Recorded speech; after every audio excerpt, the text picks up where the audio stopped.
देखिए, हम लोग पढ़ते क्या है, पराशरी सिद्धांत बोलते हैं इसको। वैदिक ज्योतिष मतलब पराशरी सिद्धांत। और ज्योतिष में कई प्रकार की विधाएं हैं। केपी है, नाड़ी है, और न्यूमरोलॉजी भी इसी एस्ट्रोलॉजी से ही जुड़ करके बना हुआ है। तो बहुत सारी हैं। और इसमें जेमिनी ज्योतिष भी है। सबका जो बेस है वह वैदिक ज्योतिष यानी पराशरी सिद्धांत ही है।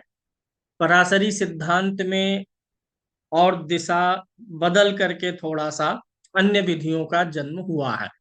आप कुछ भी सीखना चाहेंगे तो आपको पराशरी आना ही आना चाहिए। बिना पराशरी के आप एस्ट्रोलॉजी नहीं कर सकते हैं। कुछ लोगों को लगता है कि वैदिक सीख लिए, नहीं बोल पा रहे, अब चलते हैं केपी सीख लेते हैं, नाड़ी सीख लेते हैं, जेमिनी सीख लेते हैं। ऐसा नहीं है। अगर आपको पराशरी आ गया तभी आपको और कुछ आएगा। और पराशरी पर कमांड हो गया तो और कुछ बहुत सीखने की जरूरत नहीं है। पराशरी जो है थोड़ा प्रैक्टिस की चीज है, समय लेता है। तो पराशरी ज्योतिष जो है, इसका मूल जो ग्रंथ है उसका नाम है बृहद पराशर होरा शास्त्र। नाम आप लोगों ने सुना होगा। पराशर ऋषि जी के द्वारा लिखित है। नाम है इसका बृहद पराशर होरा शास्त्र। और जितने भी ग्रंथ बने और एक्सप्लानेशन हुआ वो सब बृहद पराशर होरा शास्त्र से ही उदित हुए हैं।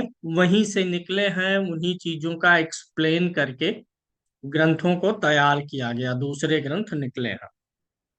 बृहद पराशर होरा शास्त्र में होता क्या है कि यहाँ पर पराशर ऋषि हैं और उनके शिष्य हैं मैत्रेय। तो मैत्रेय जो मुनि हैं और पराशर जी हैं, दोनों के बीच का संवाद है पूरा बृहद पराशर होरा शास्त्र। मैत्रेय जी सवाल पूछते हैं और पराशर जी उनको जवाब देते हैं। और किस चीज का, यहाँ पे ज्योतिष से जुड़ा हुआ, ग्रह नक्षत्रों से जुड़ा हुआ, खगोल शास्त्र से जुड़ा हुआ सवाल जवाब होता है। तो यहाँ पर मतलब ये जो बृहद पराशर होरा शास्त्र है, यह एक गुरु और एक शिष्य का संवाद है। और उसी संवाद का लाभ हमें और आपको आज भी मिल रहा है। होरा सा ये बृहद पराशर होरा शास्त्र में जो है, इसमें जो है एक खंड है होरा, दूसरा गणित, और तीसरा क्या होता है, फलित। होरा, गणित और फलित। होरा मतलब हो गया कि ग्रहों की चाल वगैरह ये सब निकाल, कहाँ कौन सा ग्रह कैसा है, किधर जा रहा है, कौन सा ग्रह, मतलब एक तरीके से जिसको मुहूर्त भी आप बोलते हैं। होरा मतलब हो गया कि ग्रहों की स्थिति आकाश में कहाँ है, नक्षत्र कहाँ है, ये सब हो गया होरा का पाठ। फिर गणित किया जाता है, उसी से कुंडली बनती है। तो गणित के लिए आज हमारे पास सॉफ्टवेयर उपलब्ध है, इसीलिए ज्योतिष सीखना थोड़ा आसान हो गया।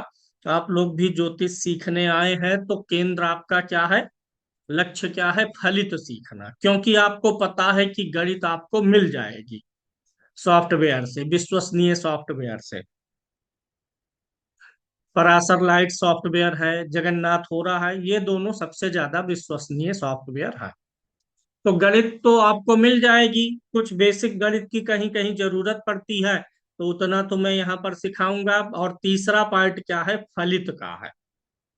गणित के बाद हम क्या करते हैं, फलित निकालते हैं। जैसे जब हम कोई इक्वेशन सॉल्व करते थे स्कूलिंग टाइम में, केमिस्ट्री का इक्वेशन है, मैथ का है, तो हम पहले क्या करते हैं, उसको सॉल्व करने में गणित ही करते हैं। फिर अंत में जो परिणाम आता है वही क्या कहलाता है, फलित। तो बृहद पराशर होरा शास्त्र के अवतारवाद के खंड में आप लोगों के पास ना होगा, ले लीजिएगा। नहीं लिए हैं तो कोई कंपलसरी नहीं है लेना कि बृहद पराशर होरा शास्त्र ले लेंगे तभी ज्योतिष आएगी। है तो लीजिए। अगर आपको लाइब्रेरी बनाने का शौक है एस्ट्रोलॉजी का, तो बहुत सारी पुस्तकें आपको रखनी चाहिए। और अगर आप पूर्ण एस्ट्रोलॉजर हैं, आपका प्रोफेशन है, आप प्रोफेशन बनाना चाहते हैं, तो आपके पास किताबें होनी चाहिए कई सारी। बुक स्टोर में जाइए, विषय सूची देखिए, किसी भी एस्ट्रोलॉजी बुक का विषय सूची देख के आपको पता चल जाएगा कि बुक में क्या क्या कंटेंट है, लेना चाहिए कि नहीं लेना चाहिए। तो अवतारवाद का जो खंड है उसमें 25वें श्लोक में कहा गया है क्या, जीवा नाम कर्म फल दो ग्रह रूपी जनार्दना। जनार्दन किसको बोलते हैं? भगवान विष्णु को। जीवा नाम मतलब जीवों को। जीव मतलब हम आप जो भी सजीव हैं। जीवा नाम कर्म फल दो। कर्म फल दो मतलब कर्म का फल देने के लिए ग्रह रूपी जनार्दना भगवान विष्णु ही ग्रहों के रूप में अवतरित हुए हैं। यह पूरा जो कुछ भी आपको पिंड दिखाई देता है, anything which is visible to us, वह सब भगवान विष्णु का ही स्वरूप है। भगवान विष्णु ही जीवों को सृष्टि संचालन के लिए, जीवों को उनको कर्म का फल देने के लिए ग्रहों के रूप में अवतरित हुए। तो पहले ग्रह के रूप में अवतरित हुए वो कौन से ग्रह हैं? सूर्य। सूर्य रूप में अवतरित हुए हैं। देखिए, यह ब्रह्मांड बहुत विशाल है, असीमित है, इसका कोई ओर छोर नहीं है। जैसे हमारे शरीर में पुरानी कोशिकाएं मरती जाती हैं और नई कोशिकाएं उत्पन्न होती रहती हैं, किसी भी जीव में भी, ऐसे इस ब्रह्मांड में भी नियम है कि कुछ ग्रह मरते रहते हैं, कुछ नए ग्रह जन्म लेते रहते हैं। और ग्रहों के गुच्छे को हम क्या बोलते हैं? सौरमंडल। हम जहां रहते हैं, हमारा घर क्या है? सौरमंडल उसको बोलते हैं। एक सूर्य के किनारे जितने ग्रह घूम रहे हैं, एक सूर्य जिसे संचालित कर रहा है, वह एक सौरमंडल होता है। ऐसा नहीं है कि सिर्फ हम जो सूर्य सुबह देखते हैं वही अकेला सूर्य है इस ब्रह्मांड में। वो तो सिर्फ हमारा सूर्य है। ऐसे अनगिनत सूर्य हैं और उस सूर्य के चारों तरफ घूमने वाले ग्रह हैं। इसको सोलर सिस्टम बोलते हैं, सौरमंडल। तो हमारे जैसे बहुत सारे सौरमंडल हैं। ऐसे कई अरबों सौरमंडल जब मिलते हैं तो क्या बन जाता है? एक गैलेक्सी बन जाती है, आकाश गंगा। हमारी जो आकाश गंगा है उसे हम क्या नाम दिए हैं? मिल्की वे गैलेक्सी। तो ये जो मिल्की वे गैलेक्सी है उसमें एक सौरमंडल है। जो सूर्य हमारा दिखता है वह हमारे सूर्यमंडल का, सौरमंडल का क्या है? राजा है। वही सूर्य ही इस पूरे सौरमंडल को, उस सूर्य के चारों तरफ घूम रहे हैं। कौन? बुध, शुक्र, पृथ्वी, चंद्रमा, मंगल, बृहस्पति, शनि, अरुण, वरुण, यम, नेपच्यून, प्लूटो। ये सब किसके चारों तरफ घूम रहे हैं? सूर्य के। घुमाने वाला कौन है? सूर्य है। सूर्य ने ही अपने गुरुत्वाकर्षण से पृथ्वी को, बुध को, चंद्रमा को, सबको बांध रखा है। और इसीलिए ये सारे उस सूर्य के चारों तरफ घूम रहे हैं। अगर सौर मंडल को खत्म करना है तो हम सिर्फ एक काम किया जाए। ना तो पृथ्वी को खत्म करना पड़ेगा, ना बृहस्पति को, ना शनि को। एक कोई ऐसा है जो खत्म हो जाए, पूरा सौरमंडल कोलैप्स हो जाएगा। कौन? सूर्य। सूर्य की ग्रेविटेशनल फोर्स खत्म हो जाए, सूर्य जलते जलते एक दिन आएगा, बुझ जाएगा। एनर्जी इतनी ज्यादा हो जाएगी कि उसमें विस्फोट होगा और ये पूरा सौरमंडल फिर सूर्य में समा जाएगा, ब्लैक होल जैसा बन जाएगा। तो सूर्य ही वह है जो पूरे सोलर सिस्टम को, यानी चाहे वो मंगल की बात करें, पृथ्वी की बात करें, बुध की, सबको वही गवर्न कर रहा है। जिस दिन वो खत्म, ये सोलर सिस्टम खत्म और इस सोलर सिस्टम पे रहने वाले जीव खत्म, यानी हम और आप भी खत्म हो जाएंगे। तो यहाँ पर जो भगवान विष्णु हैं, हर सोलर सिस्टम में सूर्य बन के बैठ गए हैं पहले। कह कहाँ है ना, अब गीता पढ़िए या आप पुराण पढ़ते हैं तो उसमें आप सुनते हैं भगवान कहते हैं कि मैं ही हर जगह व्याप्त हूं, मैं ही सब कुछ संचालित कर रहा हूं। तो हमारा सोलर सिस्टम वो सूर्य बन के संचालित कर रहे हैं। ऐसे अरबों खरबों सोलर सिस्टम में वो सूर्य रूपी नारायण बन के बैठे हैं। सूर्य को नारायण कहा भी जाता है। तो सूर्य को अर्घ्य देने से क्या होता है?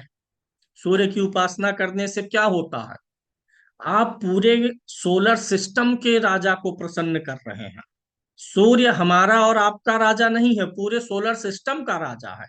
पूरा सोलर सिस्टम वही गवर्न करता है।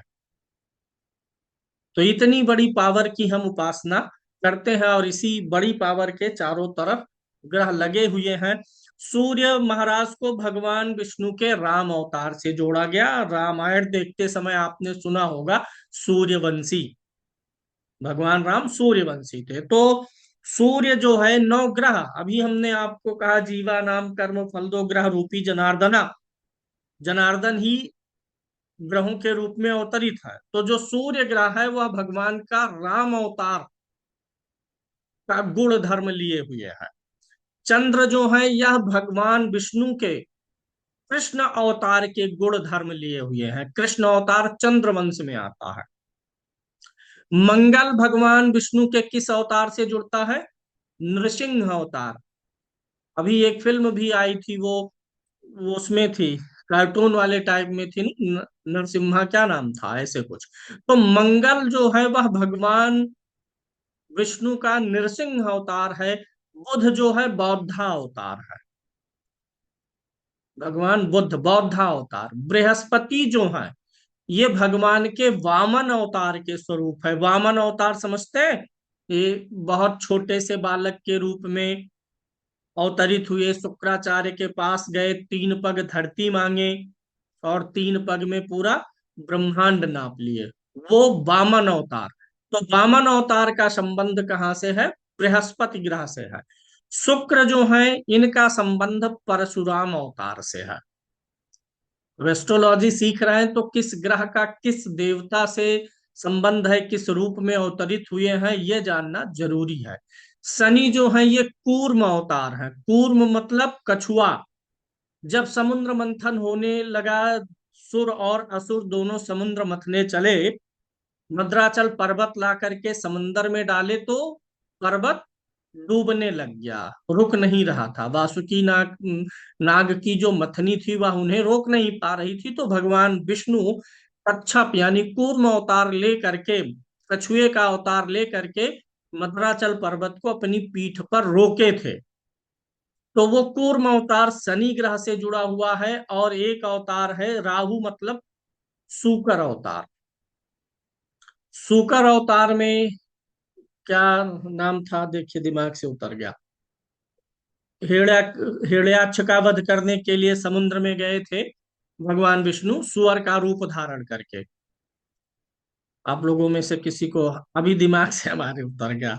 7:30 ही चल रही है ना, विस्मृत बहुत ज्यादा होते हैं।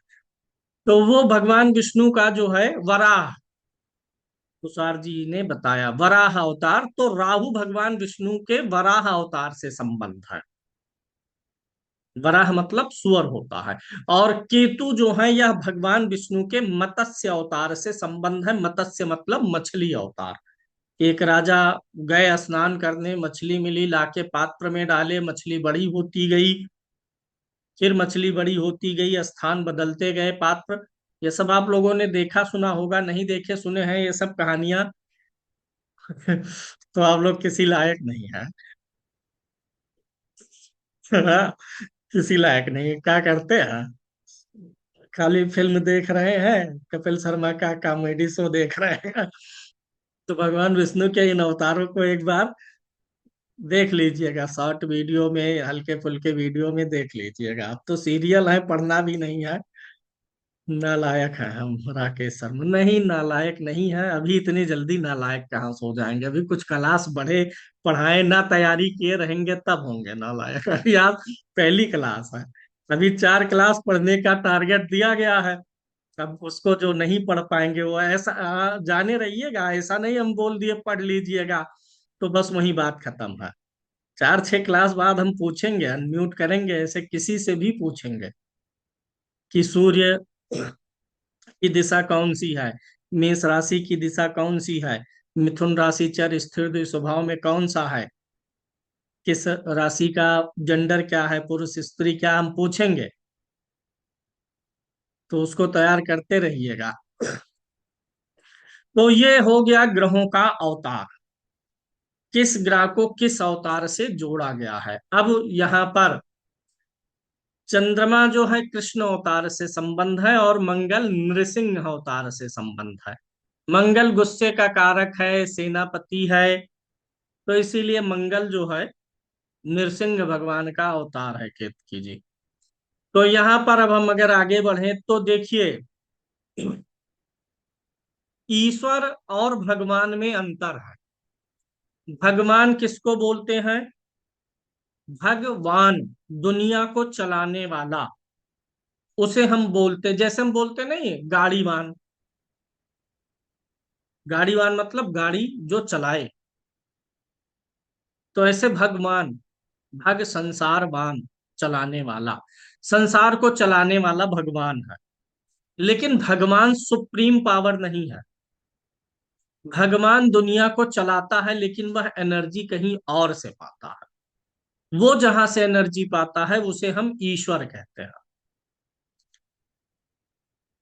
ईश्वर शब्द अलग है और भगवान अलग है। ब्रह्मा, विष्णु, महेश, इन सबको हम भगवान बोलते हैं ना। भगवान विष्णु, भगवान शंकर, भगवान ब्रह्मा, भगवान गणेश, तो ये सब भगवान है, ये ब्रह्मांड को चलाते हैं। ऐसे बहुत सारे ब्रह्मांड है, एक ब्रह्मांड नहीं है, कई सारे ब्रह्मांड है। हर ब्रह्मांड में अलग अलग विष्णु है, हर ब्रह्मांड में अलग अलग शंकर है, अलग अलग ब्रह्मा है। हमारी ये जो मिल्की वे गैलेक्सी है, हम अपने इस गैलेक्सी के देवी देवताओं की उपासना करते हैं। ब्रह्मा विष्णु महेश इसके हैं जिनकी हम उपासना करते हैं। और इस ब्रह्मांड में आपने सुना होगा हर गैलेक्सी में एक ब्लैक होल है। जैसे सूर्य ने क्या किया है, पृथ्वी, चंद्रमा, मंगल, बुध सबको अपने ग्रेविटेशनल फोर्स से घुमा रहा है।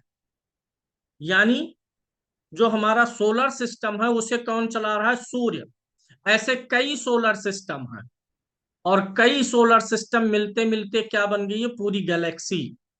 तो हर सोलर सिस्टम को चला रहा है एक सूर्य, और जब हम सबको ज्वाइन करें और पूरी गैलेक्सी बनाए आकाश गंगा, तो उस आकाश गंगा को चलाने वाला कौन है? ब्लैक होल है। जहां गुरुत्वाकर्षण इतना तेज होता है कि लाइट जो 3 लाख किलोमीटर प्रति सेकंड की स्पीड से जाती है उसको भी नहीं पार जाने देता, अपने अंदर खींच लेता है। वो जो ब्लैक होल है हर एक गैलेक्सी का, वो उस गैलेक्सी का ईश्वर है। आप उसे शिव मान लीजिए। तो ऐसे हर एक आकाश गंगा में ब्लैक होल है, और ऐसे ही एक बहुत बड़ा ब्लैक होल है जो कई सारी आकाश गंगाओं को चलाता है। फिर ऐसे एक और ब्लैक होल है जो कई सारे ब्रह्मांडों को चलाता है। जैसे ये हमारी पृथ्वी, सब कुछ देखिए, सब कुछ कैसे चलता है? सर्किल वाइज चलता है। रात के 12 बजेंगे तो फिर घूम के आके फिर 12 ही बजेगा।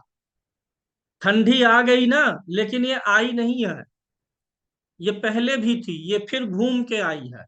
ठंडी, गर्मी, बरसात, बरसात निकला ना, अभी फिर बरसात आएगा। ये साइकिल है, ऐसे चलता रहेगा।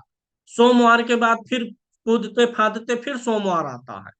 सोमवार, मंगलवार, बुधवार, फिर घूम के सोमवार आएगा। हर चीज ऐसे सर्किल में चल रही है, हर चीज घूम रही है। वैसे पूरी आकाश गंगा घूम रही है, हम भी घूम रहे हैं। हमारी सुबह हुई, शाम हुआ, दोपहर हुआ, खा लिए, पढ़ लिए, सो गए, फिर वही। हर चीज यहाँ पर गोल गोल घूम रही है। जब तक ये गति है, जब तक चीजें घूम रही हैं, तब तक समय है। जिस दिन गति रुक जाती है उस दिन समय खत्म हो जाता है। समय खत्म होने का मतलब है शिव खत्म हो गए।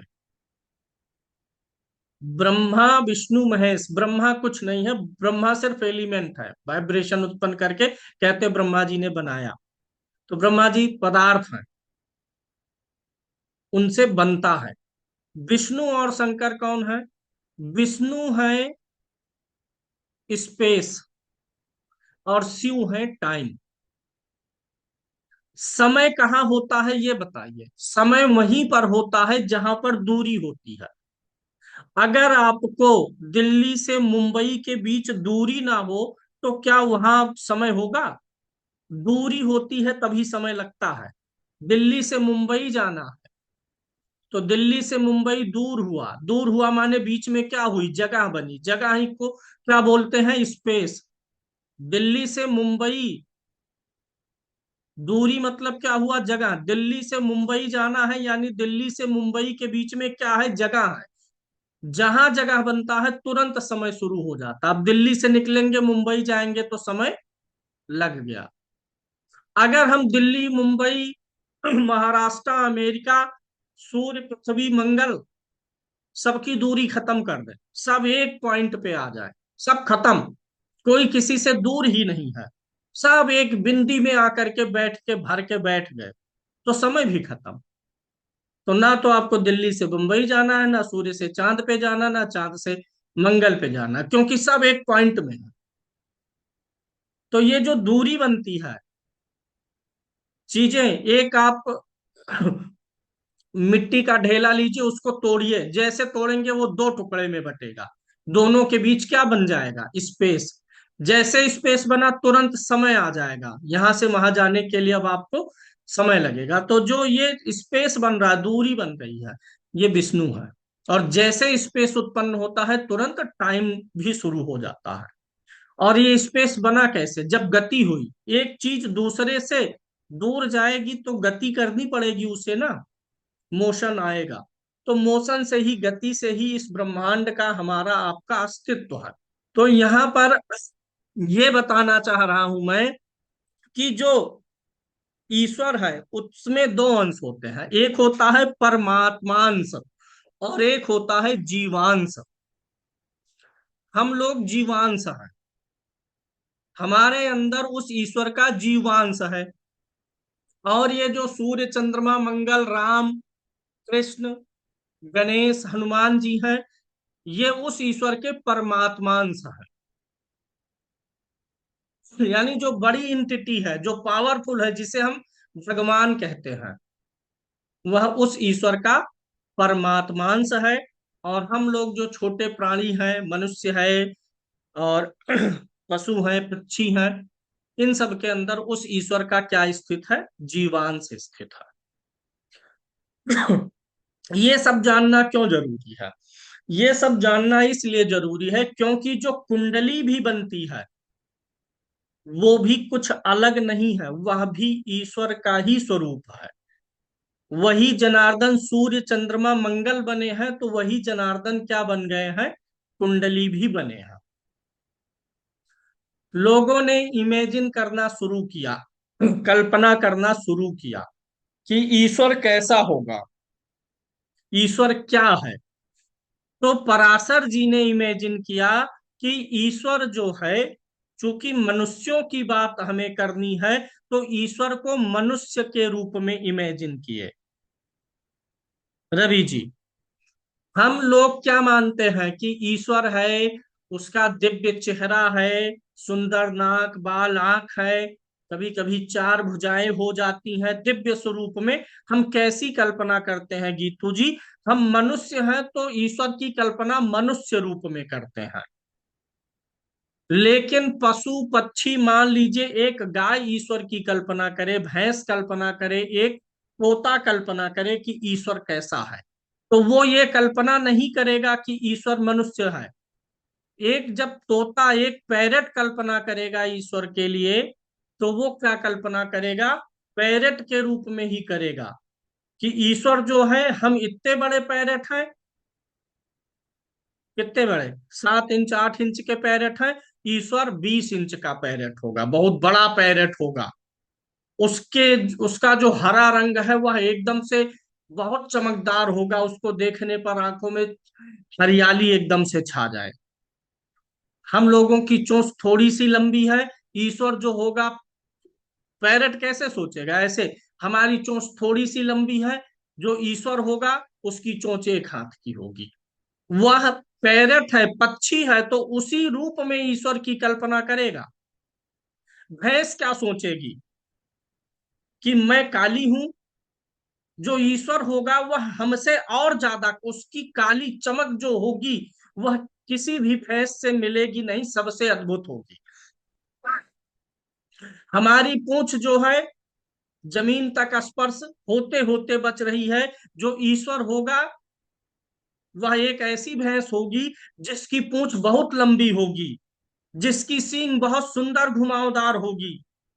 वो ऐसा थोड़े सो, एक भैंस या गाय ऐसा सोचेगी कि ईश्वर मनुष्य जैसा होगा, आंख नाक कान मनुष्यों जैसा बोलेगा।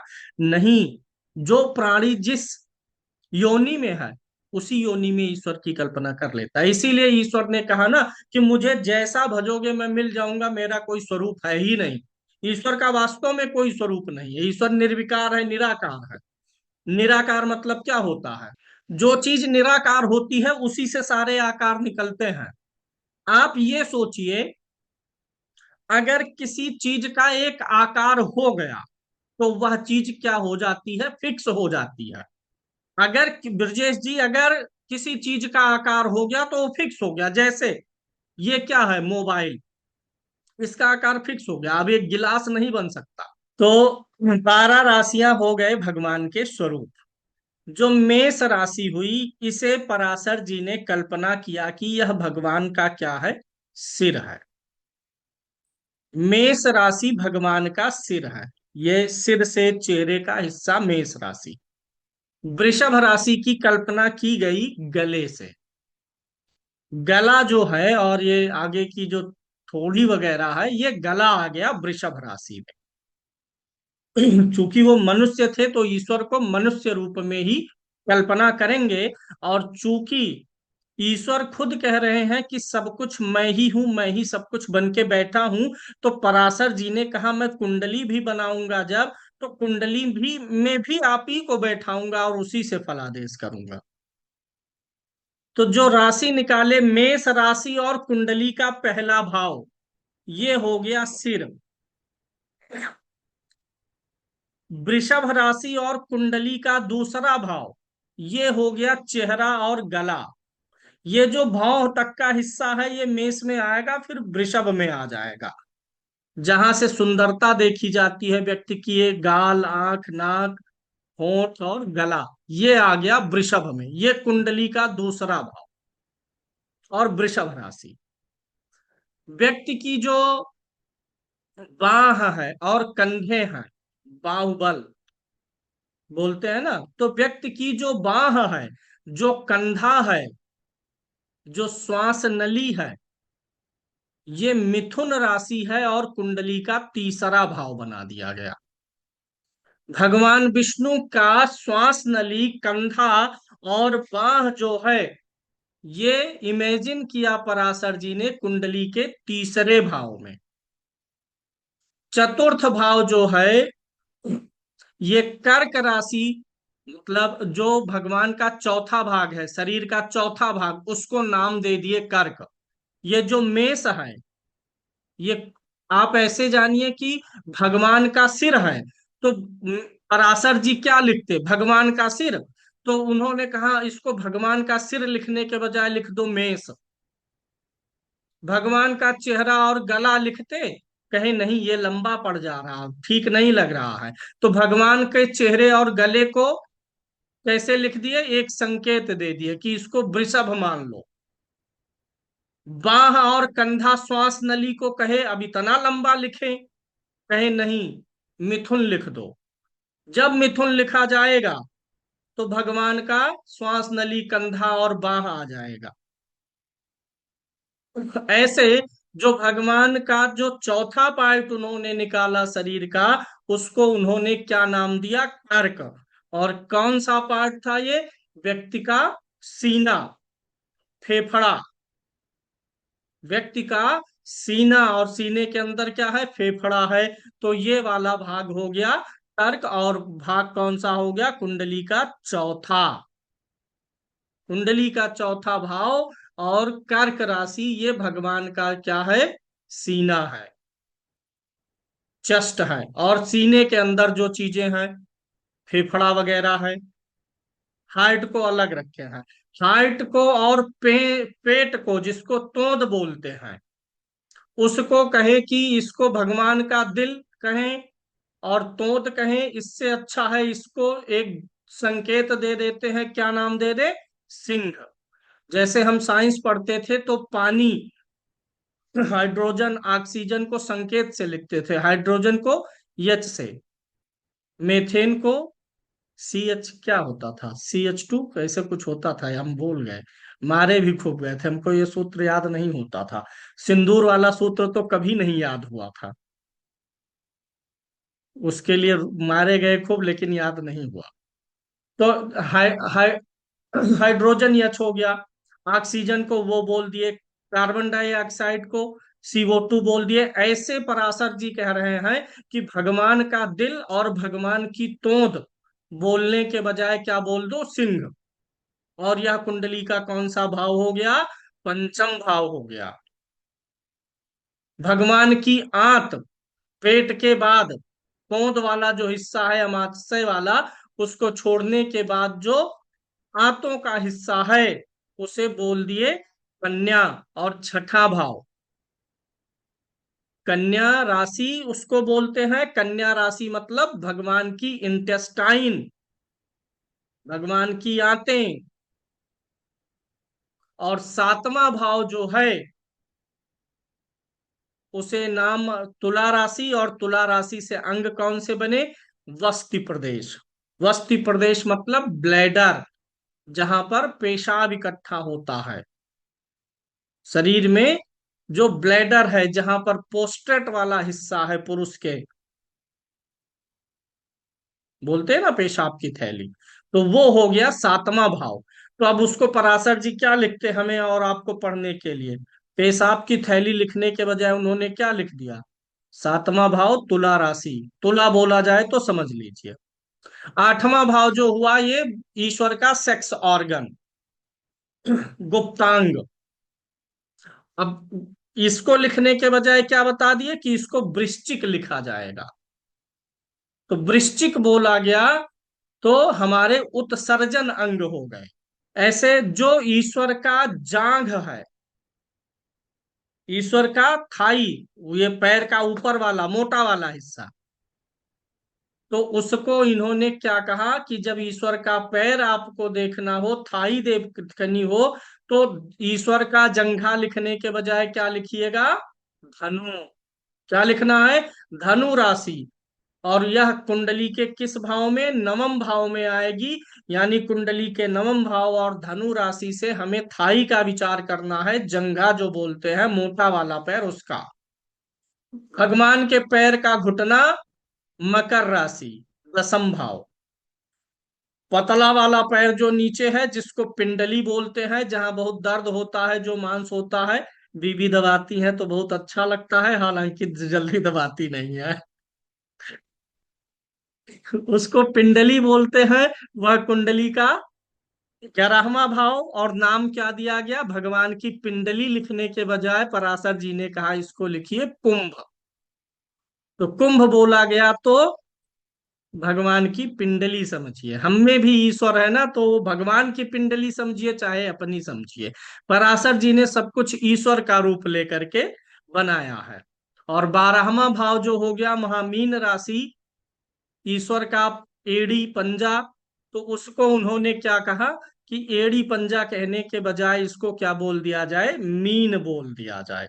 तो इस प्रकार से ईश्वर की परिकल्पना करते हुए एक कुंडली बनाया उन्होंने। 12 राशियां निकाली और वही 12 राशि क्या हो गए, 12 घर हो गए। और जो कुंडली आज आप देखते हैं जिसमें 12 खाने होते हैं, अब उसमें ईश्वर का दर्शन करिएगा, ईश्वर के अंगों का उसमें न्यास कर दिया है पराशर जी ने। यानी कुंडली क्या हो गई, ईश्वर का स्वरूप हो गई। ईश्वर को किसी ने देखा नहीं, ईश्वर है निराकार, जिसने जैसा चाहा उस निराकार से अपना आकार निकाल लिया। तो पराशर जी ने कहा कि हम भी एक आकार निकालते हैं। ऐसा आकार निकाले यही जैसे हम हैं, सिर हाथ पैर पेट एड़ी, ऐसा ही उन्होंने निकाल लिया, क्योंकि वो भी मनुष्य थे तो मनुष्य की ही परिकल्पना किए। ध्यान से सुनिएगा, बहुत बार ज्योतिष में यही टर्म प्रयोग होने वाला। ईश्वर का सबसे पहले कौन सा भाग आया, उदित कौन सा भाग हुआ, पहले किस भाग की कल्पना की गई, मेष की ना। पहले सिर की कल्पना की गई ना, मेष की। अब हम मैं सिर और गला और हाथ नहीं बोलूंगा, मेष वृषभ मिथुन बोलूंगा, आप समझिएगा। शुरुआत कहां से हुई, मेष से। कितनी राशियां, 12। लेकिन वृषभ कब आएगा, मिथुन कब आएगा, वृश्चिक राशि कब आई, जब मेष आया तभी अन्य राशियां आई। मेष आया तभी वृश्चिक आया, तभी मीन आया, वृषभ आया। सब किसके पीछे लगे, मेष के। यानी उद्गम सोर्स क्या हुआ, मेष, जो कुंडली का कौन सा पड़ता है, पहला भाव। इसीलिए मेष लगन की जो कुंडली होती है उसे हम बोलते हैं काल पुरुष की कुंडली। नोट करिएगा, का हम क्या है, पुरुष हैं, प्राणी हैं, और जो हमारा मालिक है, हमने उसको ज्योतिष में उसको हमने क्या कहा, काल पुरुष। काल माने समय, समय रूपी जो पुरुष है उसको हमने काल पुरुष कहा। वही समय हमें क्या करता है, कुंडली में हम पूरा समय ही तो देखते हैं। कुंडली क्या है, एक टाइम रीडिंग ही हम करते हैं। डेट ऑफ बर्थ क्या है, समय है, टाइम समय है। भाई कुंडली बनाने के लिए आपको क्या चाहिए, डेट चाहिए, मंथ चाहिए, ईयर चाहिए। दिन महीना साल ये क्या है, समय नहीं है। जब व्यक्ति बोलेगा जून, 12 जून, तो आपको एक आइडिया मिलता है ना कि हाँ अरे वो महीना था जब सूर्य तप रहा था। फिर सुबह दोपहर पहाड़ जानने के लिए हम टाइम लेते हैं। तो काल पुरुष, समय को हमने क्या मान लिया है, काल को ही क्या मान लिया है, पुरुष मान लिया है। इसीलिए इसको काल पुरुष की कुंडली कहते हैं। और काल मतलब समय, और पूरी कुंडली में हम क्या पढ़ते हैं, समय ही पढ़ते हैं। मेरी नौकरी कब लगेगी, शादी कब होगी, बीमारी कब होगी, कैसी होगी, किस एज में आएगी, किस एज तक जिएंगे, कब मरेंगे, आईएएस कब बनूंगा। तो पूरी कुंडली समय का ही खेल है। हमेशा कुंडली में एक सवाल आता है, कब। आप किसी से कहेंगे कि आप अधिकारी बनेंगे, तो अगला व्यक्ति पूछेगा ना कब। कोई है 75-50 साल का व्यक्ति, कह दीजिए आप अधिकारी बनेंगे, तो व्यक्ति पूछेगा कब बनेंगे। तो जिंदगी अब बीत गई, बताइए कब। तो कब हमेशा आता है कुंडली में। तो ये कब क्या है, समय है, इसीलिए ये काल पुरुष की कुंडली ध्यान में रखनी है। आज इतना ही रहेगा। कल जो है इसी विषय का और हम विस्तार करेंगे। ये जो राशियों का हमने आपको परिचय दिया, 12 राशियां याद होनी चाहिए, काल पुरुष की कुंडली याद होनी चाहिए, वो 4 वीडियोस देखिएगा। कल हम अब इसी मेष वृष मिथुन, और 9 ग्रहों के नाम याद है सबको, सूर्य चंद्रमा मंगल बुध गुरु शुक्र शनि राहु केतु, ये 9 ग्रह। अब हम राशियों और ग्रहों के वर्ण स्वभाव और तो की चर्चा करेंगे, लेकिन अगले क्लास में करेंगे, ठीक है। नहीं तो अभी ज्यादा हो जाएगा और विपक्ष हो जाएगा आप लोगों को। जाइए, जितना बताया हूँ अभी या सुबह तक देखिए। मैं प्रयास करूंगा रिकॉर्डिंग क्लास के 1 घंटे बाद आपको मिल जाए ऐप में। लेकिन अगर नहीं भी मिलता है तो अगले दिन 10-11 बजे तक मिल जाएगा। कभी कभी दिक्कत हो जाती है तो अगले दिन डालता हूँ। तो अगले दिन 10-11 बजे तक ना मिलेगा तब मैसेज करिएगा। और क्लास की लिंक 8 बजे से क्लास है तो 8 बजे के पहले पहुंच जाएगी, 7:30 तक पहुंच जाएगी। तो इसलिए 5 बजे से ही शोर मत मचाना शुरू कर दिया करिए, गुरुजी लिंक नहीं आई। 5 बजे से ज्वाइन करके बैठ जाएंगे क्या। चलिए, धन्यवाद, जय श्री राम।